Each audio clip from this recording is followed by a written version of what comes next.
Hello, I'm Mona Santana. This is my daily gratitude list where I list and talk about 5 things I'm grateful for that hopefully you can relate to as well. Number 1, I'm grateful for smiles or smiling. I love it when you go somewhere and perhaps you're having a bad day or a hard time or whatever, and somebody smiles at you, and it just kind of instantly changes your mood. Maybe not completely, but at least it's like starts you on a path to feeling better.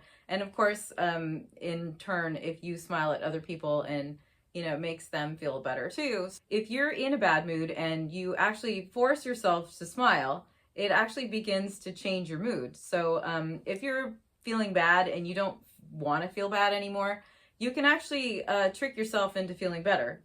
Sometimes you feel bad and you don't feel like changing that mood because you kind of need to stay in that space for whatever reason. So, don't kick yourself if you're feeling bad, it's fine.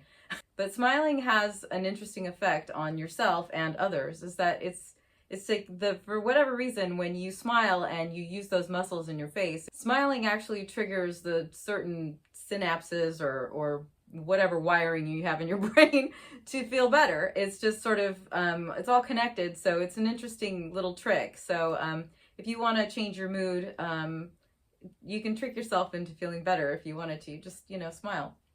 Number 2, I'm thankful for watermelons. I love watermelons. It's summer now, and watermelons are starting to be in season. And I just had some watermelon yesterday, and it was so good. And I love that it's like got like it's really juicy always. So you're adding water to your diet without even trying. It's like if you make it a habit to drink water, you don't have to try that hard if you eat a bunch of watermelon.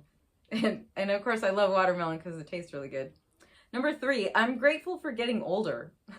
I actually like it. I think a lot of people are afraid of getting older, and I think as you age, hopefully you learn more, and so your life actually becomes a little bit easier in certain areas, and so you don't have to repeat all of these things. And it makes you a little bit more aware of people and things around you, and hopefully, I mean, it's just not always the case with everyone, but I'm grateful for getting older. I mean, think about it. What's the alternative anyway? It's like if you're not getting older, then it's because you're dead. So you have to be grateful for getting older, I think. I don't know. It's just food for thought, I suppose. But I am grateful for getting older. I think it's a great thing.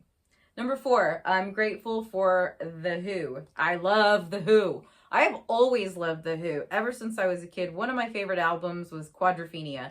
I don't know if you're familiar with The Who. If you don't, then, maybe look them up because they did definitely put out a lot of really great songs in the 60s mostly and the 70s. My favorite album would be Quadrophenia. I love that album, and their music is so unique. I feel like they're one of those rare bands that sort of paved the way for other bands to sound like they did, like a lot of bands influence a lot of other bands, but I feel like The Who really had their own sound and didn't really follow in the footsteps of other bands so much that other bands followed in their footsteps. Doesn't make any sense, like the Beatles. So they're only, to me, I feel like there's like a handful of bands that really were kind of like the archetype of what their sound was, or is anyway. Number 5, I want to ask you guys to think of someone in your life, in your own personal life, who taught you something that you're really grateful for. It could be just anything. But I feel like it's a good idea to choose someone in your life who taught you something that was really helpful in your life. It could literally be anything. But if you think about that person or that moment, then it's a good place to feel gratitude. It could also be a person who taught you something that it wasn't their intention to teach you something. It could have just been a really like bad situation in your life, and it could have been a person who you look back on and wasn't so kind to you, but you learned a lot from that person. So you could choose a person like that, but you could also choose somebody who taught you how to play the guitar, or how to I don't know, make scrambled eggs, whatever is valuable to you. I mean, you can do that every day if you wanted to, and in fact you should.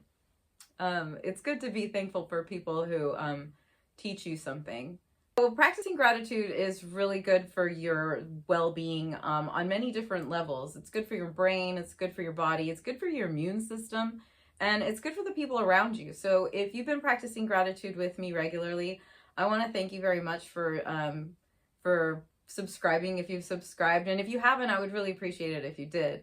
I hope you're having a lovely day, and I'll see you next time. Bye!